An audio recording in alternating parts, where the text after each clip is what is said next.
క్రీస్తునందు ప్రియమైన లెంటు ధ్యాన స్రవంతి వీక్షకులకు మరొకసారి మన ప్రభువును రక్షకుడైన యేసుక్రీస్తు ప్రభుల వారి అతి శ్రేష్టమైన నామములో శుభములను దీవెనలను తెలియజేయచ్చు ఉన్నాను.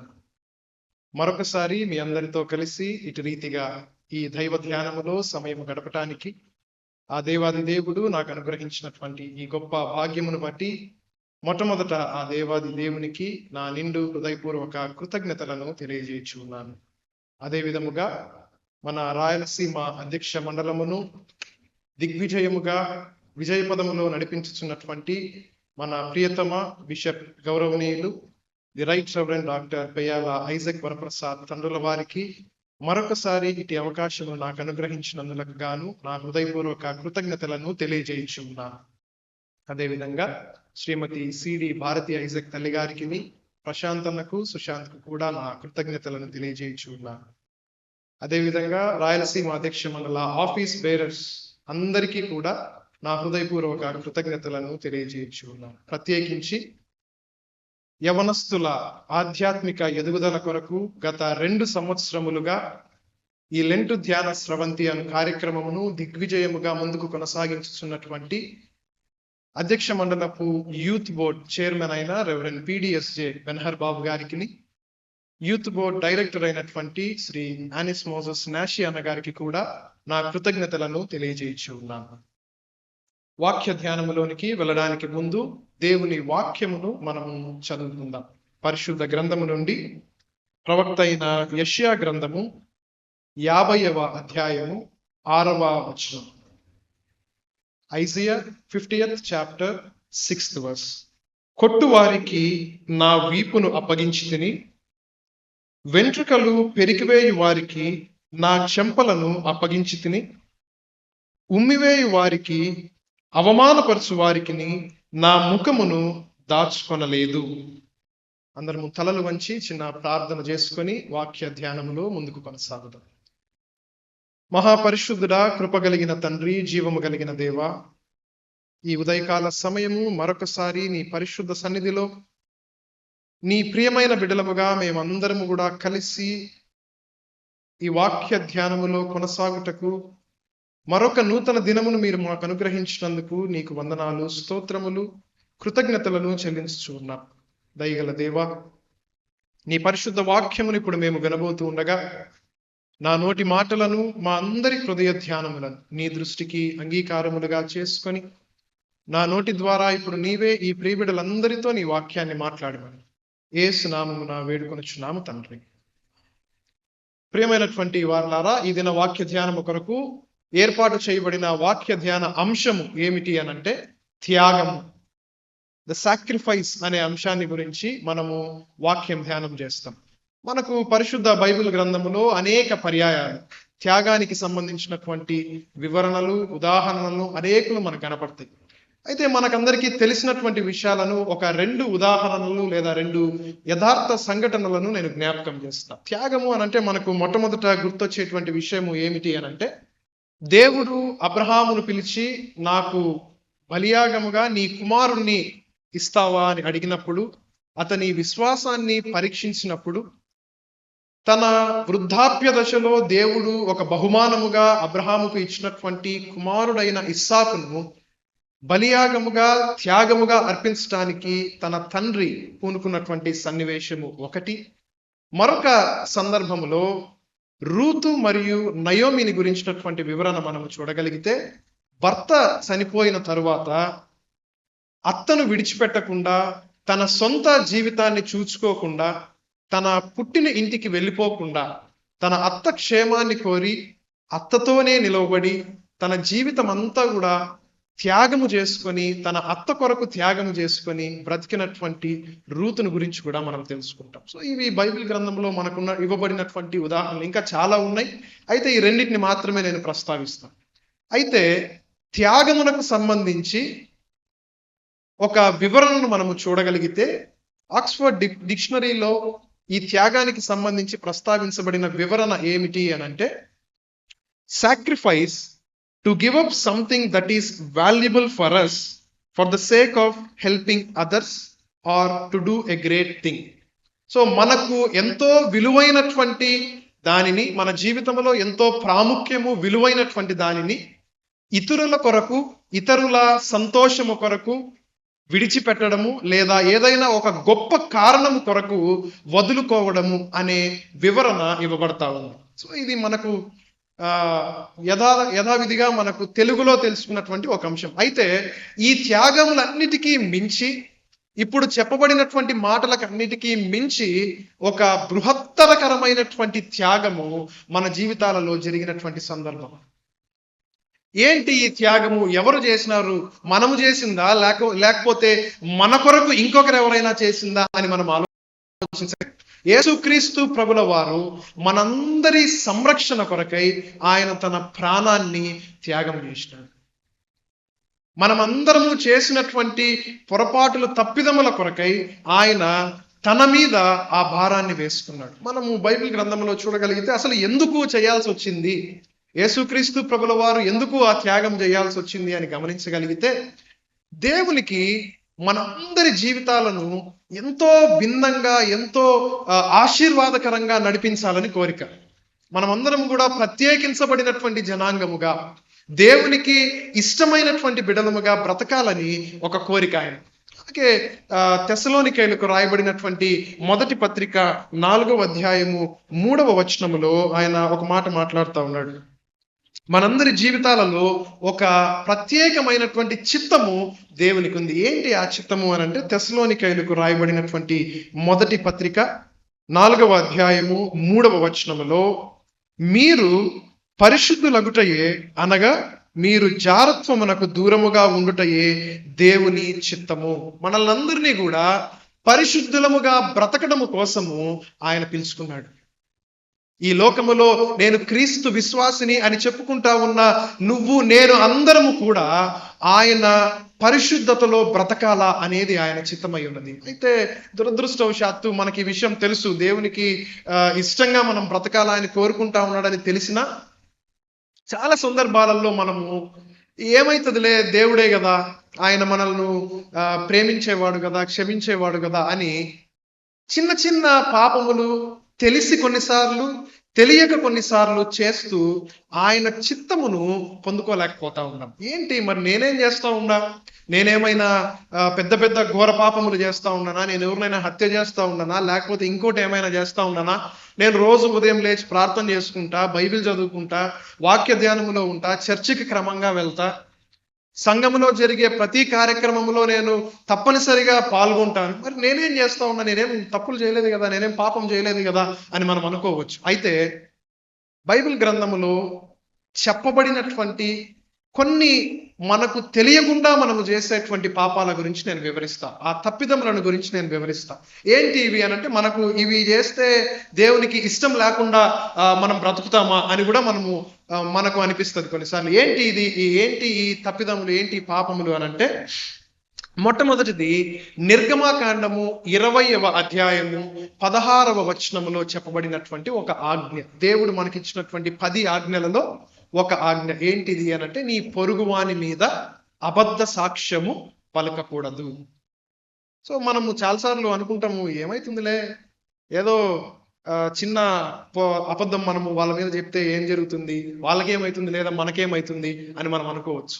సో మన పొరుగు వారి మీద అబద్ధ సాక్ష్యము పలకడము కూడా పాపమే అని దేవుని వాక్యం సెలవిస్తా ఉంది. మనలను మనము తప్పించుకోవడం కోసము, లేదా మనము చేసినటువంటి పొరపాటు నుండి బయటికి రావడము కోసము ఎవరో ఒకరిని చూసి వాళ్ళ మీద ఆ నిందను మోపేయడం మనం చేస్తాం. ఈ విషయము మనకు తెలియకుండానే చాలాసార్లు చేస్తాం. కొన్నిసార్లు మనము తెలిసి కూడా ఈ తప్పు చేస్తాం.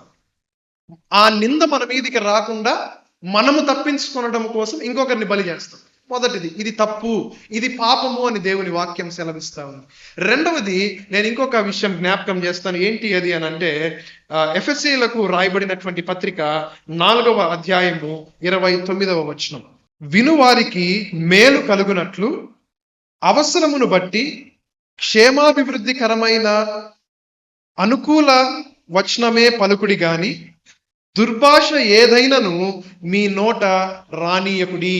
సో ఇది ఇంకొక చిన్న పొరపాటు మనం చేసేది. ఏంటి అని అంటే, వాక్యం ఏమని సెలవిస్తా ఉంది అని అంటే, నిన్ను ఎవరైనా ఇబ్బంది పెట్టినా, నిన్నెవరైనా కష్టపెట్టినా, నీ మనస్సును గాయపరిచినా, వారిని ఉద్దేశించి అనుకూల వచనం అంటే మంచి మాటలే మనము మాట్లాడాలి తప్ప, మన నోటి నుండి బూతులు కానీ, దుర్భాషలు కానీ, చెడ్డ మాటలు కానీ రావడానికి వీలు లేదు అని దేవుని వాక్యము సెలవిస్తాం. సో ఇవి మనము రోజువారి జీవితంలో చేసేటువంటి పనులే. మనకు కొన్నిసార్లు మన ఆత్మ పరిశీలన చేసుకునేటప్పుడు మనకు లోపల తడతానే ఉంటుంది, ఈ మాట నేను మాట్లాడచ్చా, ఈ పని నేను చెయ్యొచ్చా అని. కానీ మనకు అనివార్యంగా మనము తప్పించుకోవడం కోసం ఈ మాటలు మాట్లాడతాము, ఈ పనులు చేస్తూ ఉంటాం, చెడు మాటలు మాట్లాడతాము, బూతులు మాట్లాడతాము, ఇతరులను దూషించడం. సో ఇవన్నీ కూడా మనం చేసేటువంటి తప్పులు. ఈ రెండింటిని మాత్రం నేను ప్రస్తావిస్తా. ఇలాంటివి చాలా ఉన్నాయి బైబిల్ గ్రంథము, అనేకములు మనకు కనపడతాయి. ఇటువంటి తప్పులు, పొరపాట్లు, పాపములు, దేవునికి విరోధముగా మనం చేసేటువంటి పనులు. అయితే ఇవి చేయడం వల్ల ఏం కలుగుతా ఉంది? అసలు ఇవి చేయడం వల్ల మనకు ప్రతిఫలం ఏమైనా ఉందా? ఈ చిన్న పొరపాట్ల వల్ల, ఈ చిన్న పాపముల వల్ల మనం ఏమైనా పోగొట్టుకుంటా ఉన్నామా అని అంటే, అపోస్తులుడైన పౌలు రోమియోలకు రాసినటువంటి పత్రిక 3వ అధ్యాయము 23వ వచనంలో ఒక చక్కటి మాటను మాట్లాడతాడు. ఏంటి ఆ మాట అనంటే, ఏ భేదమును లేదు, ప్రతి ఒక్కరూ పాపము చేసి దేవుని మహిమను పొందుకొనని వారిగా ఉన్నారు. సో పాపము చేయడం వలన మనము కోల్పోయినటువంటి ఒక గొప్ప సంగతి ఏమిటి అనంటే దేవుని మహిమ. దేవుని మహిమను మనం పోగొట్టుకున్న వారంగా నిలబడిపోతా ఉన్నాము. మనము దేవుడు చెయ్యొద్దు అని చెప్పినటువంటి పనులను చేయడం వలన ఆయన మనకు అనుగ్రహించినటువంటి గొప్ప మహిమను పోగొట్టుకున్నటువంటి వారముగా ఈ లోకములో మిగిలిపోతా ఉన్నాం. అయితే మనం ఏం చెయ్యాలా? ఈ పాపము చేయడం వలన, లేకపోతే ఆయన మహిమను పోగొట్టుకోవడం వలన మనకి ఏం సంభవిస్తా ఉంది అని అంటే, అదే రోమీయులకు రాయబడిన పత్రిక 6వ అధ్యాయము 23వ వచనములో ఒక మాట వ్రాయబడతా ఉంది. ఏమిటి ఆ మాట అనంటే, ఏలయనగా పాపము వలన వచ్చు జీతము మరణము. సో మనం పాపం చేయడం వలన మన జీవితానికి వచ్చే ఒక ప్రతిఫలము ఏమిటి అనంటే మరణం. దేవుని మాటలు వినకపోవడం వలన, ఆయన చిత్తాన్ని అనుసరించకపోవడం వలన మనకు సంభవిస్తా ఉన్న ప్రతిఫలము ఏమిటి అనంటే. అయితే మరి ఎందుకు ఇప్పటిదాకా మనకు శిక్ష రాలేదు? ఒక పెద్ద ప్రశ్న ఇది. మనందరి మనస్సులలో మెదిగేటువంటి ఒక పెద్ద డౌట్. నేను ఇన్ని తప్పులు చేసినా కదా, ఇంత పాపము చేసినా కదా, మరి ఎందుకు నాకు మరణ శిక్ష రాలేదు? దేవుడు నన్ను ఎందుకు ఇంకా శిక్షించలేదు అని అంటే, అది కేవలము దేవునికి మన మీద ఉన్న అపారమైనటువంటి ప్రేమ. మనమేదో గొప్పవారమనో, మనమేదో బలవంతులమనో, బాగా డబ్బులున్న షౌకారులమనో, ధనవంతులమనో కాదు, కానీ ఆయనకు మన మీద ఉన్నటువంటి విపరీతమైన ప్రేమ వలన ఆ మరణ శిక్ష నుండి దేవుడు మనలను తప్పిస్తా ఉన్నాడు. ప్రియమైనటువంటి వారలారా, బైబిల్ గ్రంథములో ఇంకొక మాట నేను జ్ఞాపకము చేస్తా. యోహాను రాసినటువంటి మొదటి పత్రిక 4వ అధ్యాయము 10వ వచనములో మనము చూస్తే, మనము దేవుని ప్రేమించితిమని కాదు, తానే మనలను ప్రేమించి మన పాపములకు ప్రాయశ్చిత్తమై ఉండుటకు తన కుమారుని పంపెను.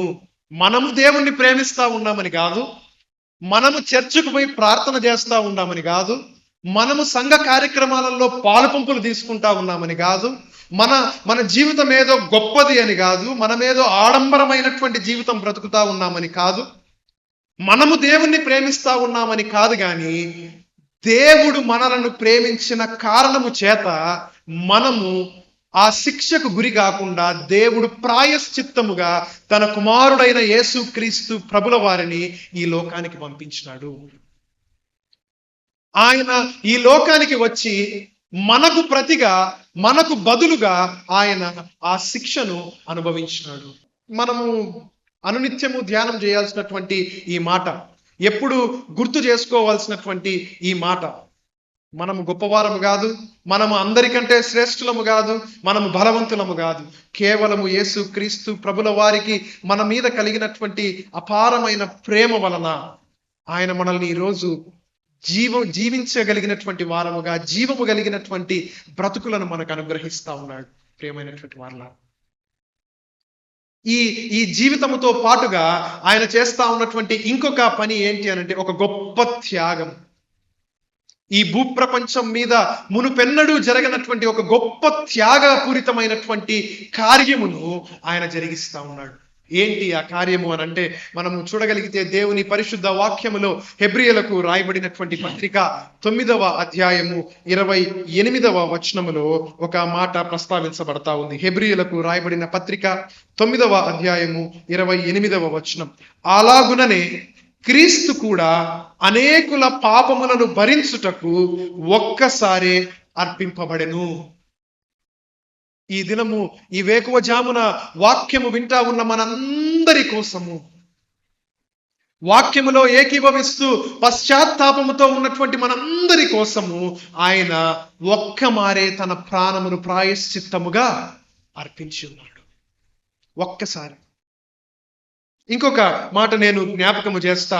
అదేవిధంగా అసలు ఎందుకు చేయాల్సి వచ్చింది ఈ పని? ఆయన కేవలము ఆయనకు ఒక ప్రేమ మాత్రమే ఉందా మన మీద? కేవలము ఆ ప్రేమ వలన మాత్రమే మనలను ఆయన, మన కోసం ఆయన ఇంత గొప్ప కార్యం చేసినాడా, ఇంకేం లేదా అని మనం అనుకుంటే,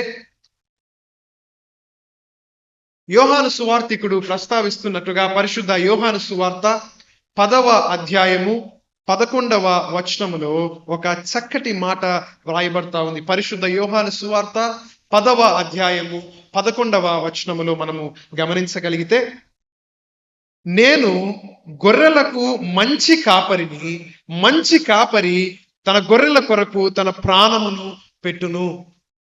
సో యేసుక్రీస్తు ప్రభుల వారు మాట్లాడినటువంటి ఈ గొప్ప మాట, నేను గొర్రెలకు మంచి కాపరిని. మంచి కాపరి తన గొర్రెల కొరకు ప్రాణం పెడతాడు.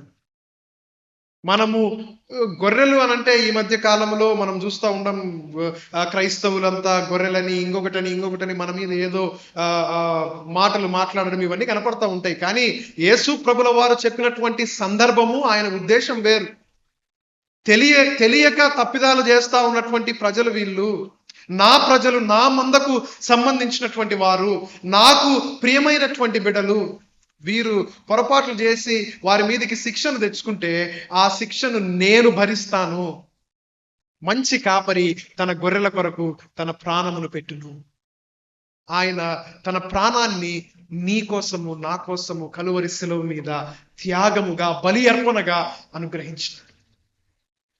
సో ఏం త్యాగం చేసినాడు ఆయన? శిలువ మీద చంపబడినాడు అంతే కదా అని అంటే, అది ఒక్క మాటలో మనము తూచాయిగా వదిలేస్తాం. శిలువ మీద ఆయన చంపబడినాడు అంతే కదా అని అనుకుంటాం. కానీ వాక్యములో ఆయన పడినటువంటి వేదన, ఆయన అనుభవించినటువంటి శ్రమ, ఆయన పొందినటువంటి బాధను గురించి మనం చూడగలుగుతాం. చదవబడిన వాక్య భాగములో యెషయా గ్రంథము 50వ అధ్యాయము 6వ వచనములో అవే మనకు కనపడతాయి. ఒకసారి నేను మరలా జ్ఞాపకం చేస్తా. యెషయా గ్రంథము 50వ అధ్యాయము 6వ వచనములో మునుపెన్నడూ జరగనటువంటి విధముగా ఒక త్యాగపూరితమైనటువంటి చర్య యేసుక్రీస్తు ప్రభుల వారు జరిగించి ఉన్నారు. అక్కడ ఆయన చేయబోతున్నటువంటి పనికి ముందుగానే ప్రవచనము ఇక్కడ ప్రస్తావిస్తారు. ఏం చేసినాడు ఆయన? ఏమి త్యాగం చేసినాడు అని అంటే, చూడండి, కొట్టువారికి నా వీపును అప్పగించి తిని. కొట్టడానికి నా దగ్గరకు వస్తే నన్ను ఎందుకు కొడతా ఉన్నావని నేను అడగకుండా, నా మీదికి ఎందుకు నువ్వు వస్తా ఉన్నావని వారిని అడ్డగించకుండా, నన్ను కొట్టడానికి వచ్చిన వారికి నా వీపును అప్పగించిన, కొట్టండి, ఇది నా కోసం నేను అనుభవిస్తా ఉన్నది కాదు, కొట్టండి, నా వీపు మీద కొట్టండి అని నా వీపును నేను అప్పగించినాను. రెండవది ఆయన చెప్తాడు, వెంట్రుకలు పెరికివేయి వారికి నా చెంపలను అప్పగించి తిని. చెంపల మీద కొట్టడానికి వస్తే, జుట్టు లాగి ఆయనను కొట్టడానికి వస్తే నా చెంపను చూపించిన, కొట్టు, ఈ చెంప మీద కొట్టు, ఎడమ చెంప మీద కొట్టు, కుడి చెంప మీద కొట్టు అని నా చెంపలను నేను చూపించిన. ఇంకేమంటాడు ఆయన అనంటే, ఉమ్మివేయు వారికిని అవమానపరచు వారికిని నా ముఖమును దాచుకొనలేదు. ముఖం మీద ఉమ్మి వేసిన, అవమానముగా మాట్లాడిన, దూషించిన, చెడ్డ మాటలు మాట్లాడినా, దుర్భాషలాడినా నా ముఖాన్ని దాచుకోవాలా, నా ముఖం పక్కకు తిప్పుకొని నేను వెళ్ళిపోలా. వారికి నా శరీరాన్ని బలియాగముగా నేను సమర్పించినానని ఆయన అంటా ఉన్నాడు. ప్రియమైనటువంటి వారలారా, ఈ భూప్రపంచం మీద మన తల్లిదండ్రులు కావచ్చు, మన తోబుట్టువులు కావచ్చు, మన బంధుమిత్రాదులు కావచ్చు, మన స్నేహితులు కావచ్చు, ఎవ్వరు కూడా మన కోసము చెయ్యలేనటువంటి ఒక గొప్ప త్యాగమును యేసుక్రీస్తు ప్రభుల వారు నీ కోసము నా కోసము చేస్తా ఉన్నాడు. ఆయన మనము చేసినటువంటి పాపముల వలన, మనము చేసినటువంటి తప్పిదముల వలన మనం అనుభవించాల్సినటువంటి శిక్షను ఆయన తన జీవితం మీద వేసుకున్నాడు, తన శరీరం మీద వేసుకున్నాడు. మనము తినాల్సిన దెబ్బలను ఆయన తిన్నాడు. ప్రియమైనటువంటి వారలారా, ఈ విషయాన్ని జ్ఞాపకం చేసుకుంటా మారు మనస్సు కలిగినటువంటి వారముగా మనం ఏం చెయ్యాలా? యేసు స్వామి ఇంత గొప్ప త్యాగము మన కోసము చేస్తే తిరిగి ప్రత్యామ్నాయముగా ఏమిచ్చి ఆయన రుణం మనం తీర్చుకోగలము? ఏమైనా ఇవ్వగలమా? మీకేమైనా తెలుసా? నేను ఫలాందిస్తే దేవుడు నా కోసం చేసినటువంటి ఈ బలియాగానికి రుణం చెల్లిపోతుంది అని అనుకుంటామా? నేను కొంత డబ్బులు తీసుకొనొచ్చో లేదో ఏదైనా అర్పణను తీసుకొనొచ్చో దేవుని సన్నిధిలో ఇచ్చేస్తే ప్రభువా నువ్వు చేసిన త్యాగానికి చెల్లుబాటు అయిపోతుంది అని మనం అనుకోగలమా? మనం ఈ భూప్రపంచం మీద ఉన్న అత్యంత విలువైన దానిని తీసుకొని వచ్చి ఆయనకిచ్చిన అది ఆయన చేసిన త్యాగానికి సరిపోదు. మరి మనం ఏం చెయ్యాలి? దేవుడు మన కోసము ఆ కలువరి శిలువ మీద చేసినటువంటి బలియాగమునకు ప్రత్యామ్నాయముగా ఏమి చేయాలా అనంటే వాక్యములో నుండి 2 విషయాలు నేను తెలియజేస్తాను. చూడండి, రోమీయులకు రాయబడినటువంటి పత్రిక 12వ అధ్యాయము 2వ వచనములో కొన్ని మాటలను నేను తెలియజేస్తా. రోమీయులకు రాయబడినటువంటి పత్రిక 12వ అధ్యాయము 2వ వచనం. మీరు ఈ లోక మర్యాదను అనుసరింపక ఉత్తమమును అనుకూలమును సంపూర్ణమునై ఉన్న దేవుని చిత్తమేదో పరీక్షించి తెలుసుకున్నట్లు మీ మనస్సు మారి నూతన మగుట వలన రూపాంతరము పొందుడి. సో దేవుని వాక్యము ఏమని సెలవిస్తా ఉంది అనంటే, ఈ లోకపరమైనటువంటి జీవితమును, ఈ లోకపరమైనటువంటి కోరికలను, వాంఛలను విడిచిపెట్టి అపవాది నిన్ను లోపరుచుకోవడానికి ప్రయత్నము చేసే కుయుక్తులలో నువ్వు పడిపోకుండా దేవుని చిత్తం ఏదో తెలుసుకున్న దానిగా మార్చబడి ఆయనలోనికి నువ్వు రూపాంతరము చెందాలా, ఆయనలోనికి నువ్వు నూతనముగా మార్చబడాలా. అది దేవుని చిత్తమై ఉన్నది నీ జీవితంలో. ఈ విషయం జ్ఞాపకం చేసుకోవాలా. ఈ లోకపరమైనటువంటి పాపపు జీవితమును విడిచిపెట్టి చాలాసార్లు శోధనలో పడిపోతాం. మనం అరే నేను ఈ పని చేయకూడదు అని అనుకుంటూనే ఆ పనిని చేయడానికి మనము కృంగిపోతా ఉంటాం. అయితే దేవుడు అంటా ఉన్నాడు, దేవుని చిత్తం ఏదో నువ్వు తెలుసుకొని ఆ చిత్తానుగుణముగా నీ మనస్సును నువ్వు మార్చుకో, నీ జీవితాన్ని నువ్వు మార్చుకో, నీ ప్రవర్తనను నువ్వు మార్చుకో అని ఆయన సెలవిస్తా ఉన్నాడు. 2వ విషయము, ఆఖరి విషయం నేను చెప్పి ఈ వాక్యాన్ని ముగిస్తాను. పాత నిబంధన గ్రంథములో సమూయేలు మొదటి గ్రంథము 15వ అధ్యాయము 22వ వచనములో ఇంకొక మాట, చక్కటి మాట వివరింపబడతా ఉంది. నేనేమైనా ఇప్పుడు దేవుని కోసము నేను త్యాగాలు చేయాలా? నా జీవితంలో నాకు అత్యంత విలువైన దాన్ని నేను వదిలిపెట్టాలా? దేవునికి ఇష్టంగా నేను బ్రతకాలనంటే నేనేం త్యాగం చేయాలా? నా చేతిలో నుండి, నా శరీరంలో నుండి రక్తం ఇస్తే సరిపోతుందా? మనకు చాలా వితండవాదంతో కొన్ని ఆలోచనలు వస్తాయి. ఏం చేస్తే నేను దేవునికి నేను తిరిగి మరలా ఏం త్యాగం చేస్తే దేవునికి సరిపోతుంది అని. అయితే ఇక్కడ ఒక చక్కటి మాట వ్రాయబడతా ఉంది దైవ వాక్యములో. సమూయేలు మొదటి గ్రంథము 15వ అధ్యాయము 22వ వచనములో, అందుకు సమూయేలు తాను సెలవిచ్చిన ఆజ్ఞను ఒకడు గైకొనుట వలన యెహోవా సంతోషించినట్లు, ఒకడు దహన బలులను అర్పించుట వలన ఆయన సంతోషించునా? ఆలోచించుము. బలులు అర్పించుట కంటే ఆజ్ఞను గైకొనుటయు, పొట్టేళ్ల క్రొవ్వు అర్పించుట కంటే మాట వినుటయు శ్రేష్టము. క్రీస్తునందు ప్రియమైనటువంటి వారలారా, నీకున్న సమస్తాన్ని తీసుకొని పోయి దేవునికి ఇచ్చి, ప్రభువా నన్ను క్షమించు, నీ త్యాగానికి నేను విలువ కడతా అని చెప్పాల్సిన అవసరం లేదు. వాక్యం సెలవిస్తా ఉంది, బలులను అర్పించుట కంటే ఆజ్ఞలను అనుసరించుట మేలు. దేవుడు చెప్పినటువంటి మాటలను మన అనుదిన జీవితములో ఆచరించుట ఎంతో మేలు. పొట్టేళ్ల క్రొవ్వును అర్పించుట కంటే మాట వినుట శ్రేష్టము అని వాక్యం సెలవిస్తా ఉంది. ప్రియమైనటువంటి వారలారా, దేవుడు మన జీవితానికి ఒక నూతన అర్థాన్ని ఇచ్చినాడు. ఆయన చిత్తములో నడవడానికి మనల్ని అందరినీ ఆయన ఎంపిక చేసుకున్నాడు. పిలువబడినటువంటి జనాంగముగా, ఎంపిక చేయబడినటువంటి ఆయన ప్రజలుగా, విమోచించబడినటువంటి ఆయన సొత్తుగా ఈ దినాన మనం ఈ లోకములో మన మనుగడ కొనసాగిస్తా ఉన్నాం. అయితే ఆయన చిత్తమును మనం గ్రహించుకున్న వారముగా, ఆయన చెప్పినటువంటి మార్గములో నడుస్తా, ఆయన మనకిచ్చినటువంటి ప్రేమను నలుగురికి పంచుతా, పాపము నుండి విమోచింపబడిన జనాంగముగా యేసు క్రీస్తు ప్రభుల వారు నీ కోసము నా కోసము కలువరి శిలువ మీద చేసినటువంటి ఆ ప్రాణ త్యాగ బలియాగమునకు అర్థముగా మన జీవితములను, మారిన మన మనస్సులను ఆయనకు అనుగ్రహిస్తాం, ఆయనకు అప్పజెపుదాం. అప్పుడు దేవుడు మనల్ని అత్యంత విలువైనటువంటి దీవెనలతో, ఆశీర్వాదములతో ముందుకు నడిపించి వర్ధిల్లింపజేస్తాడు.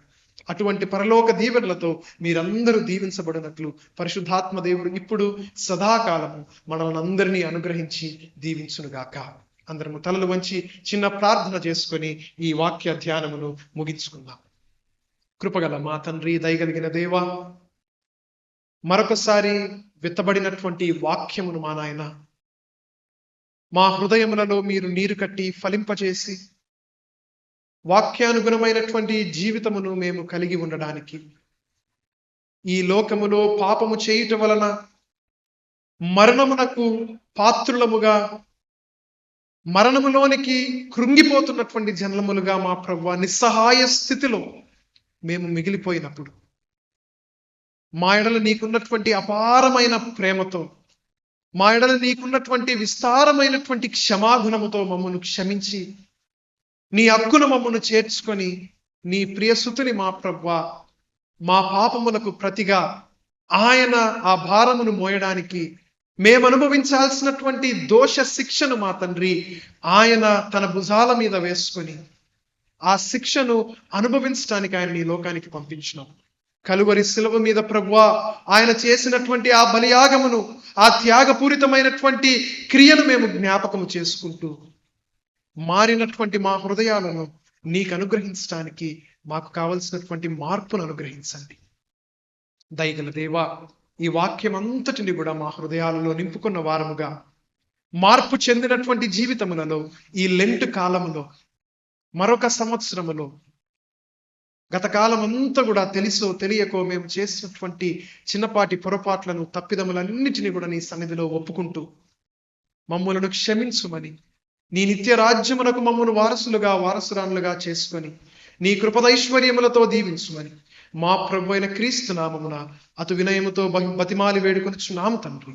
ఆమేన్. మన ప్రభు అయిన యేసు క్రీస్తు కృపయు, తండ్రి అయిన దేవుని ప్రేమయు, పరిశుద్ధాత్మ యొక్క అన్యోన్య సహవాసం ఇప్పుడు సదాకాలం ఈ ప్రార్థనలో ఏకీభవించిన మీకు, మీ కుటుంబములకు, మీ భవిష్యత్తునకు సదా తోడైండి దీవించునుగాక. Praise the Lord. CSI holy trinity church Anantapuram youth fellowship తరపు నుండి మేము ఈ పాట పాడబోచున్నాము.